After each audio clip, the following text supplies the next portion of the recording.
তুই নকৰিবি সৰু ভনী আমনি যে মোক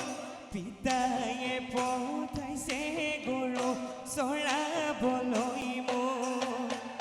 চিলা সাজি দিবলৈ তোক নাই মোৰা হৰি গৰু নচৰালে পিতাই ল'বয়ে চাৰি